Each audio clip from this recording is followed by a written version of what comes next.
Welcome home. Shakers, episode number 21. Longtime friend of the house, Justin is with us today to have a couple conversations about life in general, the brave new world, the day of the pandemic. Here we are, brother. Thanks for being part of this. Yes, thank you. Where do you want to start? I would say, what do we do now? I would say, what's the direction? What do we do, or what direction do we go now after this, or actually it's still a pandemic, but how do we continue on with our lives now? What's the next move? What's the next step? That's what's always on my mind, okay? How do we navigate the new world, which is 6 feet apart? A possible new pandemic. Vaccines. Do I trust the vaccine? Absolutely not. You know what I mean? In the past, they've never worked, or they don't work well. So, what do? Move out of the city and get a plot of land out in the country somewhere and be off the grid? That sounds good to me.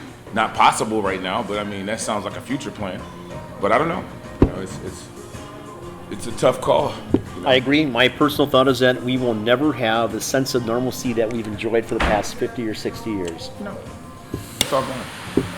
However, you got to think that in the evolution of people, there have always been natural disasters, there have been wars, there have been all sorts of other things that have taken place that have severely disrupted life. World War II, people had nothing for normalcy for 4 or 5 years. And the extreme amount of sacrifice that people had to make in their daily life, having no food, having little food, how do you feed your kids, how do you comport yourself, how do you do anything? There's no gas, there's no anything. We are far, far in a better position than we were at that point. And yet, we also don't have the same moxie that our ancestors had, that generations before us had. We're accustomed to so much of a luxe life in so many ways, drinking fine bourbons, fine wines, whatever, smoking great cigars. I can add to that, though. I agree with you. Okay, so for a lot of people, this pandemic was catastrophic, or it was horrifying for them, because they've most likely never been through anything, And if you haven't gone through serious trauma in your life, then this is a wake-up call for you. And there's good things about this, I would say. For the people who didn't live their life before this, live it now. Understand that, look, life is precious, but it's very, very short. It can be very short. So you should do, and if you aspire to do anything, do it now, which you should have been doing it anyway. Don't let fear or anybody else's opinion stop you from doing what you want to do. Do it because it's your life, and it's a gift, and you're supposed to do something with the gift, okay? So I think that's the good thing when people are traumatized. You're not dead, so it didn't kill you, but it's supposed to make you stronger or make you more aware that you're supposed to be taking advantage of life. Whatever fears you have, let them go, because they're all bullshit anyway, because they're gone. What good did that fear do you in the pandemic? It didn't do you any good, okay? So now that you realize that, okay, a virus can come along and wipe out a significant amount of the population, well, that's not the only thing that can wipe out a significant part of the population. There's all kinds of other issues, okay? So the sense of normalcy was, I think, in a lot of ways, a false sense of normalcy, because, there's so many things going on. It's just that some people were awake to this particular issue, okay? There's all types of serious issues out there. Ignorance is one of the biggest, that's worse than any virus. Ignorance is one of the biggest problems we have out here, if you ask me, okay? But again, I think the good thing about this pandemic is that for those people who weren't awake, take advantage of your life, live your life, do what it is you want to do. Don't give in to fear. Don't listen to what anybody else has to say. Do what you want to do. And as long as it's not hurting anybody, it doesn't matter. You know what I'm saying? Live your life. And live it to the fullest, okay? And I don't care what it is you do. If you enjoy planting flowers, plant them until you can't plant them anymore. Because the truth of life is that you're not guaranteed the next second. You're not guaranteed anything. See, the sense of normalcy in a lot of ways was, to me, my opinion, was a invisible prison in a sense. A lot of times with normalcy comes social pressure. Well, you shouldn't do this, you shouldn't be that, you should be worried about this. No, you shouldn't. You should do whatever you want to do. It's not hurting anybody. Do what you want to do. Every individual on the planet is special to me. Everybody's special. Everybody has a gift. Find out what your gift is, invest in it, and live the life you're supposed to live. See, my opinion. Can't argue with any part of that. Yeah, that's what I say, and I think that's the good side about pandemic. This whole thing that's gone down. The some of the kind of issues I have with the pandemic is the media. I have an issue with their fear-mongering to a certain extent. You know what I mean? I'm at a different stage in my life, so I don't have the worries that most people have. People have children that they don't want, that they're not ready to leave behind. They have family, blah blah blah. I don't have any of that, so I have a different reaction to what is supposed to be a problem or scary or oh, it's the end of the world. I don't care, because I've been through a lot of things in my life. So if you say, hey, this is going to happen if you don't do something, I don't care. I'll just deal with it, because that's the reality of my world. I don't really get afraid of too many things, because I've been through natural disasters, earthquakes, fires. I've been through all of that. So swine flu, I caught it in 2009. I was in Italy, caught it. I got sick as hell. I thought I had a snout when I got back to the States, but I survived it. You know what I'm saying? So I have a different outlook on fear, okay? Because I don't like to give in to fear, because you give in to fear, then you can't see the truth. You can't see how to react. And I think that's the issue I have with the media. You make people, freak out, oh, this is going to happen, that's going to happen, oh, the numbers are growing. Hey, no matter what's happening, you can only do the best you can with your life. Figure out what the best move is for your life, and don't give in to fear. Because once you give in to fear, half the battle's lost, in my opinion. And that's the issue I've had with the media. I'm not going to take a side whether it's this or it's that. I'm just going to say the fear-mongering part I don't agree with, okay? Fake news, real news, whatever, I just don't agree, okay? Is there a real COVID-19? I think the coronavirus is a natural thing, but it's been a modified deal, in my opinion, with what's going on now. It's a modified type of coronavirus, in my opinion, and it's causing some serious problems in some people's lives, not mine. I'm impacted by it because of my business, but I'm still here. So, I say, as we move forward, I'm like this. I'm like, it's nothing new to me, but for my advice to people to move forward past this point would be, don't hesitate on living your life. And don't give in to social pressures or whatever social norms that you're used to. Forget about all of that, because it was all to control you anyway. Live your life and do what it is you want to do. I don't care if it's climbing a mountain. Just do it, because once it's over with, you can't do it. You can't accomplish anything you want to accomplish. Forget about the fear. Forget about worrying about things. Just do the best you can to accomplish whatever dream or goal you have. And put every bit of energy into it, because there's nothing wrong with it. That's what we're here to do. Okay? So don't worry about what other people say, because it doesn't matter. Well, the older you get, the more you appreciate that. So, it's not, how do I look? Really, who cares?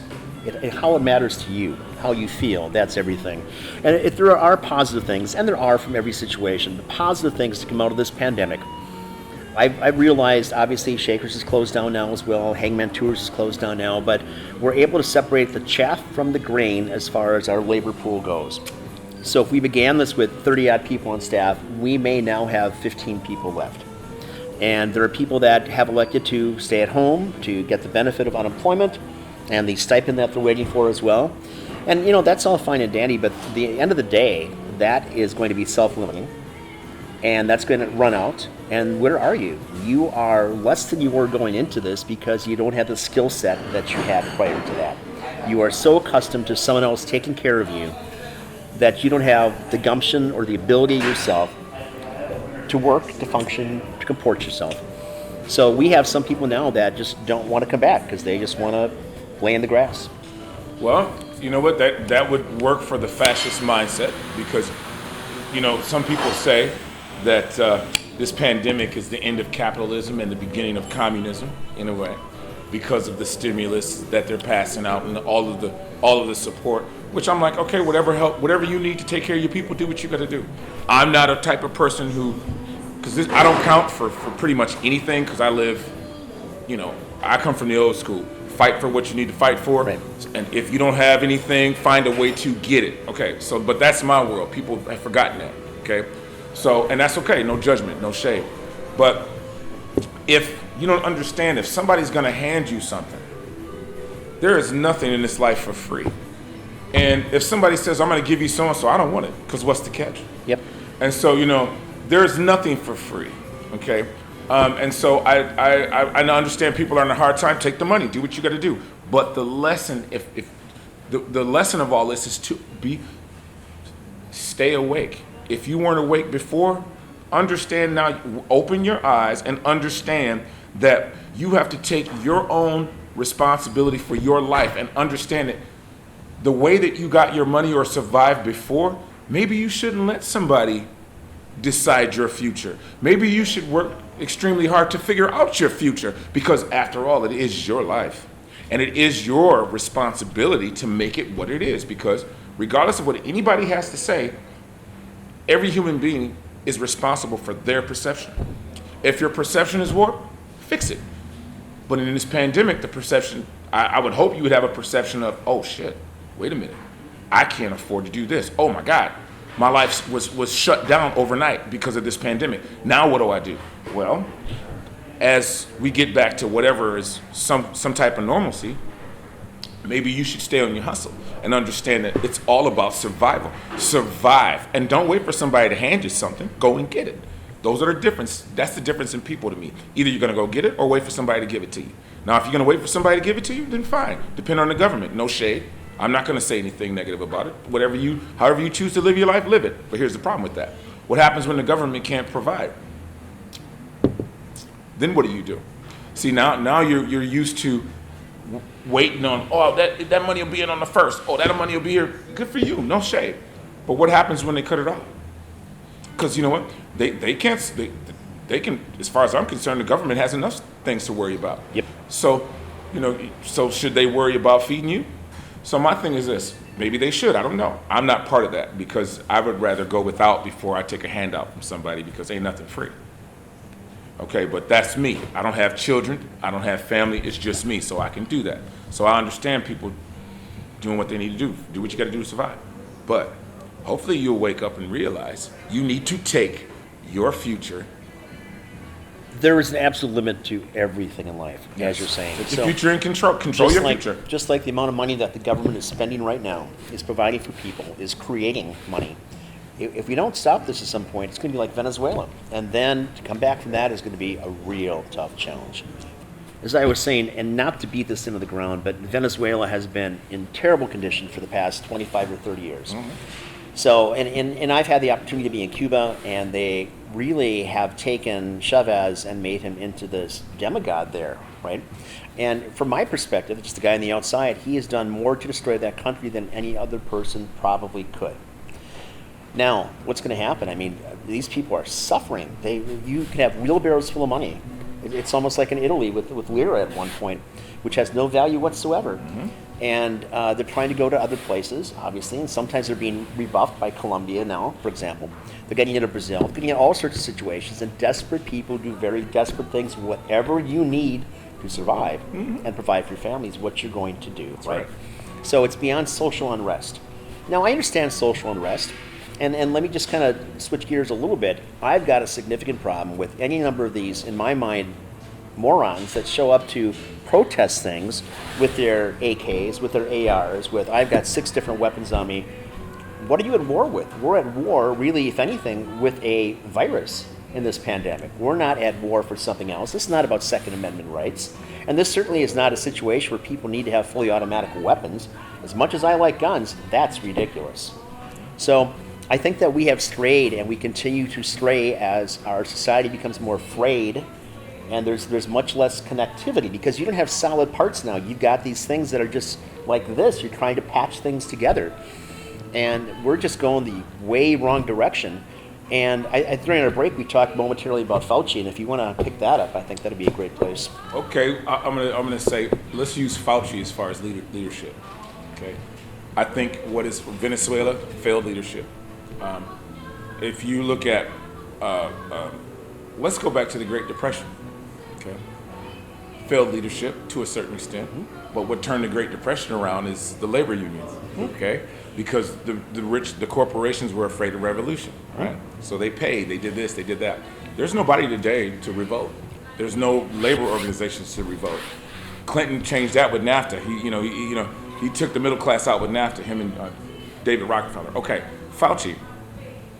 First off, again, when you are a person who is looking for leadership, you'll believe pretty much what anybody tells you. Because see, you're looking for somebody to give you the answer.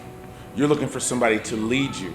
And I think when it comes to people like Fauci, or whoever's in power, sometimes for the critical thinker, you have to go, okay, I'm listening to what you say, but my opinion is you're not making much sense. And if you don't make sense, I can't follow you. So I think with Fauci or any other leadership, I think people need to be awake and listen to what they have to say. Does it make sense? Do you have any instinctual gut? What are your instincts tell you if you have them? Okay? And if you have instincts and it doesn't tell you that it's right, then don't follow it. At the end of the day, we have a significant need for reason over emotion, and we are tied up on every level of the strata to be following who knows what direction, because there's so much doublespeak taking place amongst the scientific community by itself, by the way.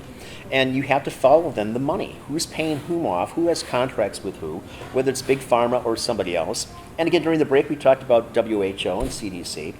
As you mentioned, they're private corporations.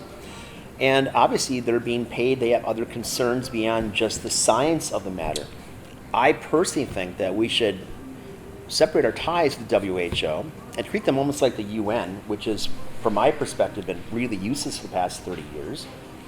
And yet we support them, and we continue to be a big player now with them.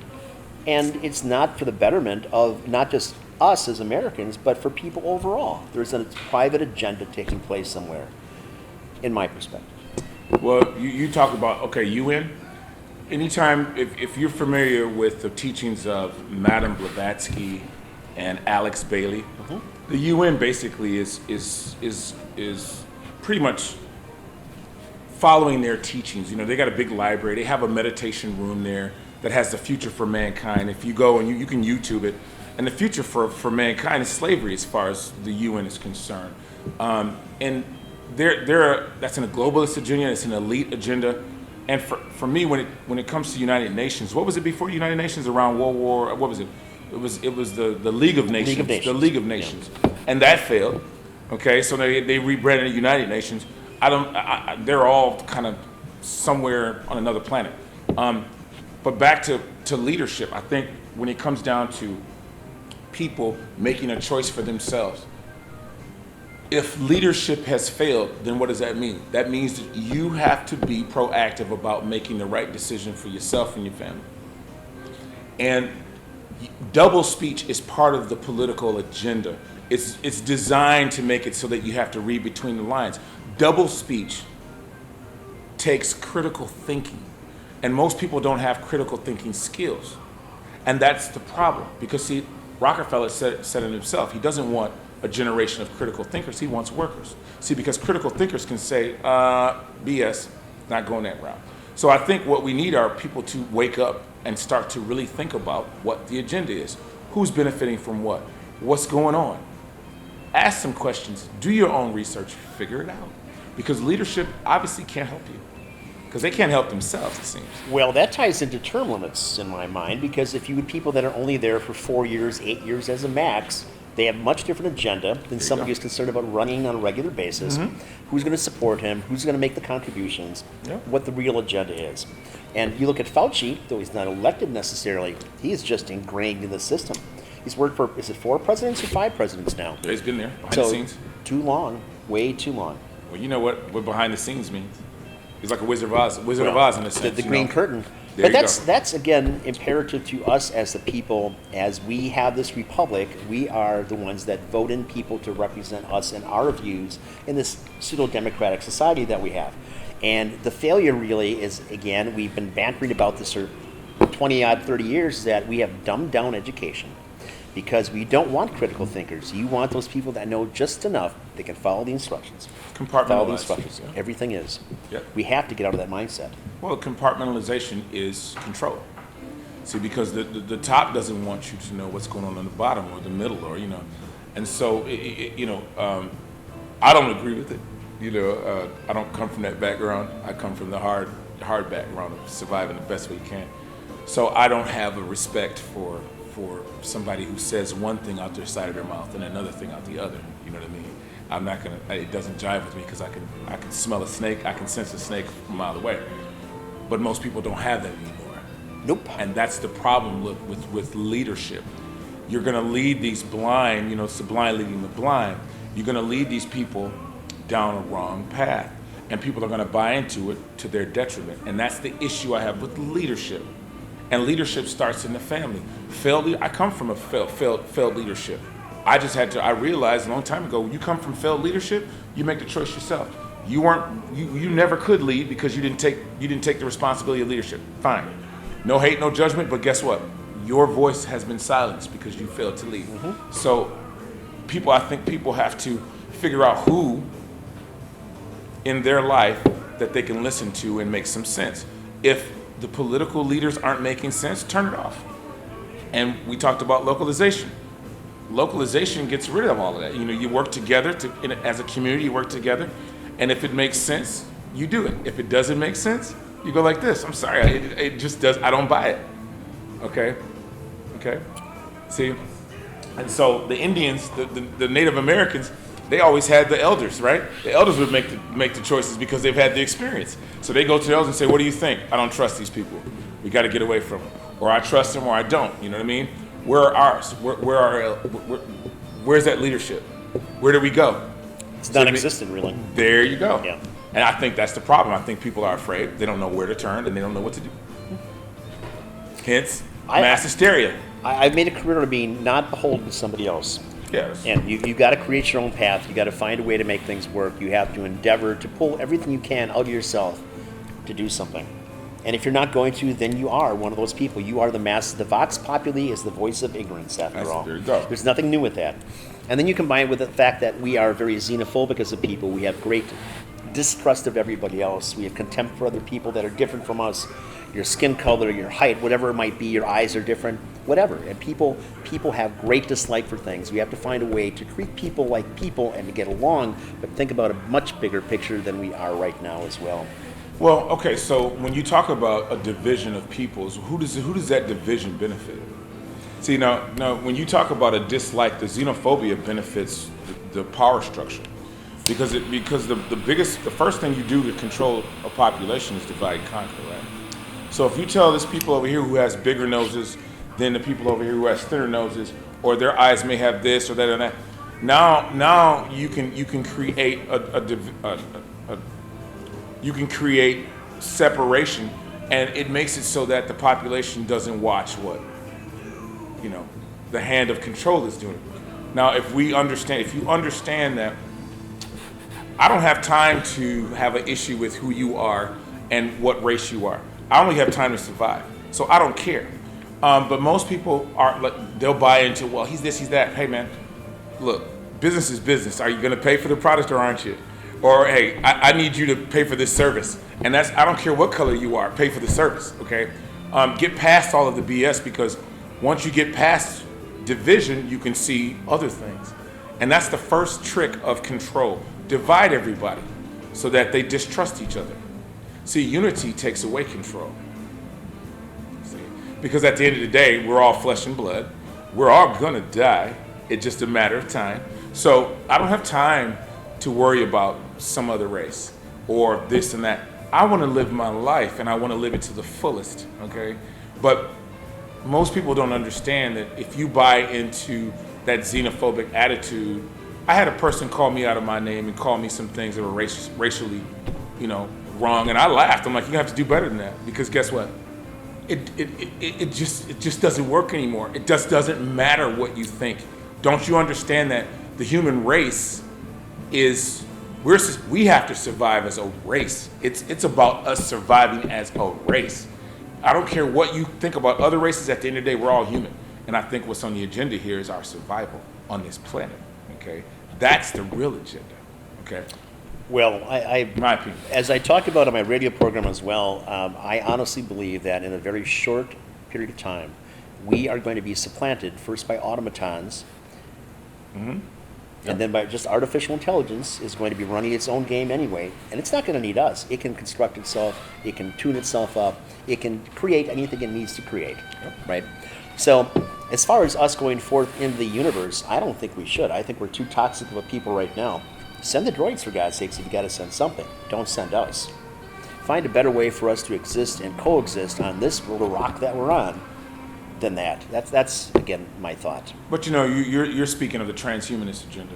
The transhumanist agenda is, Mr. Kurzweil, he wants to be God through technology. Good for you. And whoever's with you, good for you. However you're going to do it, good for you. Here's my issue with AI. What's her name? Her name is Sophia, which in a certain cipher means a different thing, a Baphomet. Okay, what that particular AI suggests is that we should give up we should be into non-duality, forget about duality, and take on this new approach to life. Connectivity. Yeah, non-duality, and it's all word porn. Mm-hmm. And to me, it's like, okay, I'm not really agreeing with that, because I did occult science for 10 years. I studied it for 10 years, and it gets to a point where it's just all word porn after a while. Mm-hmm. And as far as the transhumanist agenda, yes, we are going to be displaced by, like you said, robots and things like that. Okay, fine. But I believe that AI will never have a spirit. And I think with human beings, we're special in the sense that we are part of the material world, but we're part of the spiritual world also. And I think they believe in the Amazon. Graham Hancock is one of my favorite scientists.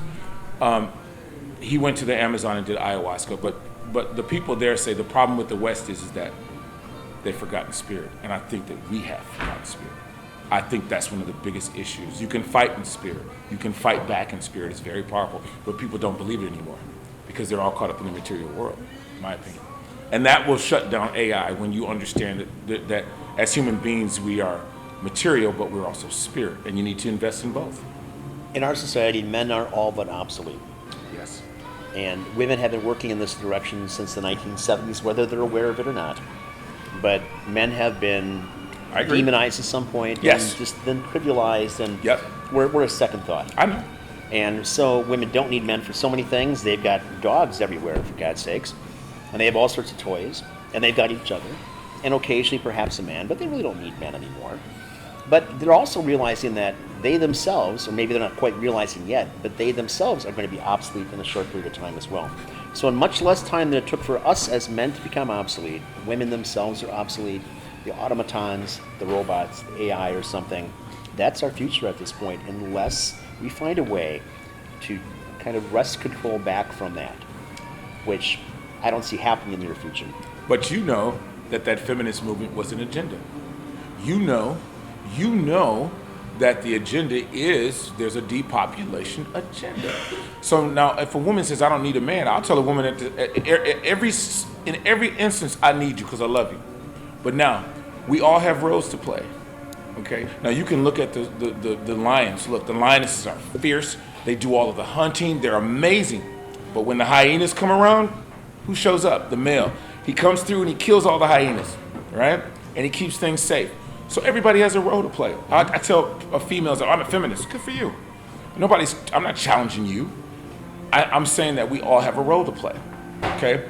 And so the agenda is for us. That's another divide and conquer tactic, to say, well, you don't need a man, and oh, well, you don't need a woman. Well, I disagree because I came into the world as through a woman. So, I disagree with that. Look, I may not be the marriage type or relationship type, but I'll give it up to women every time. Love you, and I can't do without you because that's just the way I'm programmed. I don't want you, I want you to be on this planet, but as far as you challenging me, I look at it this way. You cannot survive in the world that I've survived if you understand, if you know me. What I've had to go through, you could never survive. And that doesn't mean you're lesser than, it's just that you're not built to survive the way I am. Just like I can't have children. I can't carry a child for 9 months and have children. I'm not built that way. But you're also not built the way I am to survive on the street and to survive certain things. You're not built that way. You understand? I do. So it's not a lesser than, it's just that, hey, look, everybody has a different role to play, And I'm going to defend my role. I'm going like this. Look, I respect you, but you cannot survive through what I have at being a male. You can't do it. Because I can disassociate my emotions and handle business because that's the leadership quality. I don't have any emotion when it comes to leadership. It's just business. What needs to be done, let's do it. I have no emotion. I don't have time to say, well, what do you think? I don't. This is what needs to be done. I have leadership skills and qualities. That's part of being a male. I lack a lot of emotion, and it's necessary sometimes. I'm on the left brain, but I know how to get to my right brain also. So, I'm not going to ever challenge a female, but I don't like to be challenged, because we all have a role to play. And I'm not about divide and conquer tactics. I need women, and women need men. We need each other. That's the way we were created, and I will never deny that. Look at Maggie Thatcher. A woman, obviously, but she displayed traits that were obviously very masculine. She did a great job for the longest period of time in the UK. Germany as well. Yeah. There are those women that really have excelled at what they do because they've been able to take some of that emotionality and put that on the side. I love them. Compartmentalize that. That's over here. This is the job at hand. Right. But those are exceptions. But I love them. Look. I'm not intimidated by strong women. I love strong women. Say it how you need to say it. Do what you do. Love you. But as far as me cowering to you, I'm gonna listen to you and I'll go, okay, you're correct in certain areas, but okay, now let's move to the next point. I'm not gonna cower because that's not part of who I am as far as a man. I'm gonna say, okay, I feel you, I understand, and we're gonna move forward. But as far as me cowering to you, it's not gonna happen because in my blood, I'm designed to fight. So, and I don't have to fight you unless you want me to, and I'm not gonna fight you because it's counterproductive. And I think a lot of men, as far as men, we need to understand our roles. Sometimes you can't give women all the power because that's not what you're meant to do. You're meant to be a part of it, but you can't give the women all the power because they can't handle all the power because power corrupts. Yes or no? Absolutely. There you go. Absolutely. So where do you go from here? What can we do to affect a change? What needs to be done first to affect a change? What we're doing right now. Positive change. What we're doing right now. Okay. It's communication. Okay. It's speaking on what needs to be said, and letting people, pick the bones out of the conversation, pick the meat off the bones, figure it out. And I think that's the biggest thing is communication. Giving people alternate views, giving people a different way to think, giving people, there's all types of I love Patrick Bet-David, he gets all these different opinions and he lets people decide, hey, look, this is what they think, this is what they think. What do I think? It doesn't matter. Here's what's presented, you make the choice. And I think that's what we need to do. I think we need to say what we need to say and let people pick the bones out. Let them make their own choice. Because after all, it's about people making their own personal choice for their life. I don't have all the answers, but here's where I'm at. Pick the bones out of it. Unfortunately, in some situations, like our upcoming presidential campaign, you've literally got two choices at this point. So, we have to find a way for people to make rational decisions about that as well. Personally, I think that Biden is too old for the job. I think in many ways Trump is as well. Diametrically opposed. And yet, there they are. Well, you're talking about a two-party system. A two-party system has kind of proven itself to be ineffective. Absolutely. Okay, so the two-party system, I think, is probably where I would focus in on maybe it just doesn't work.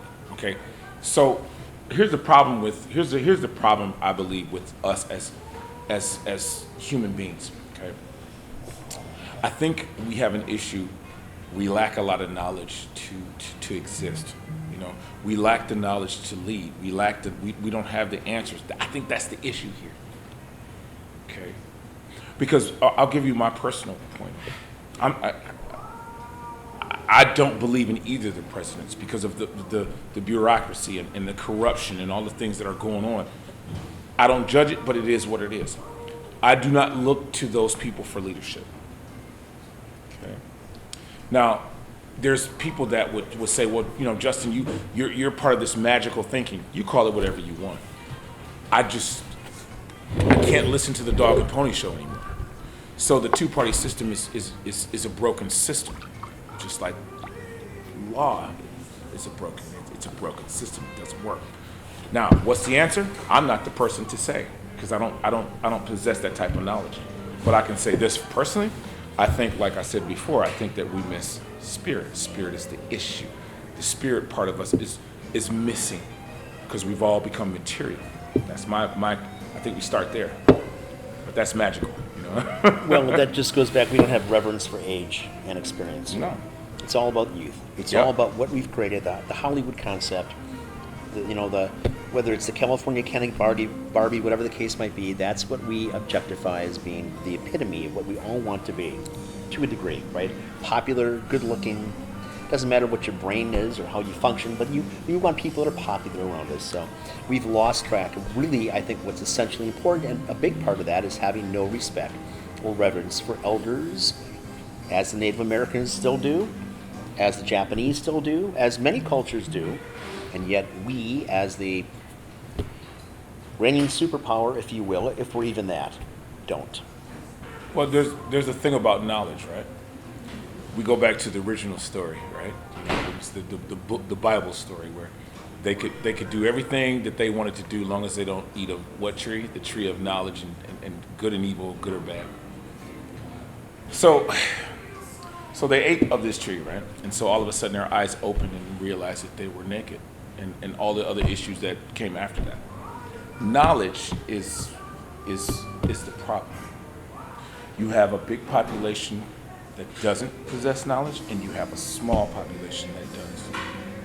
And that knowledge that the small population has is used against the big population. Coming to the end of our time of the session, but we will, I hope, do this again. This has been a blast. I agree. I want to say just a couple things about our personal freedoms here as we've been bantering at the break. There's a startup organization called the WIRA, as opposed to the Wisconsin Restaurant Association. They are the Wisconsin Independent Restaurant Association. They lobby the state on a daily basis to have us not open up until towards the end of the year, which I think is ludicrous. What they want to do. I don't care. Don't open your places. All the better for us. Other restaurants, let us function and do what we think we need to do. Now, for example, yesterday, we've got a dozen people or so outside waiting for pickup orders, because that's what our scheme is right now at Shakers, is the takeout orders on Thursday through Saturdays. So a dozen or so people that are queued up waiting for their food. Somebody from a local restaurant right down the block, kind of a wine bar, kind of a black theme, sheepish, calls into the police department, complains about us. A couple of units roll up outside because they're told there's a party going on here. No, we're comporting our business as we are legally allowed to do. And it's what a waste of manpower to come and investigate something like this from some small-minded person from another joint that apparently isn't doing what they anticipated doing.